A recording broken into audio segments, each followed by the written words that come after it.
খালাম্মা আপনার ফুয়ার আপনাকে মারতে পারতো না।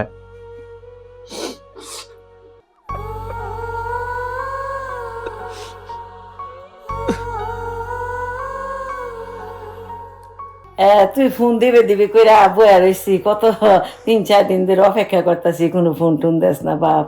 কি রে কামাল, কেমন আছত রে কামাল? কামাল কেমন তোর শরীরটা? খালাম্মা আমি আপনার ফুয়া না, আপনার ফুয়ার রুমমেট, আমরা একলগে আছি রুমে। রুমমেট? তুমি রুমমেট? বাবা কামাল কোথায়? কামালের আমার পোলাটারে দাও, আমার কামাল কই? কামালের দাও, আমার পোলাটারে দাও, আমার পোলাটারে দাও। আমার পোলাটার কি কোনো শরীর খারাপ? আমার পোলাটার কোনো সমস্যা? খালাম্মা আপনার ফুয়ার আপনাকে মারতে পারতো না। আধা ঘন্টা আগে আমরা ছেড়ে গেছি কি খালাম্মা? আমি বিশ্বাস করি না কামাল আমাকে ছেড়ে চলে গেছে, কোনোভাবে আমি বিশ্বাস করি না। বাবা তোমার হাতে পায়ে ধরে আমি বলি, আমার তোমার মোবাইলটা কামালের কাছে দাও। আমার কথা শুনলে কামাল কথা বলবি, ওই কামাল আমাকে ছেড়ে যাইতে পারে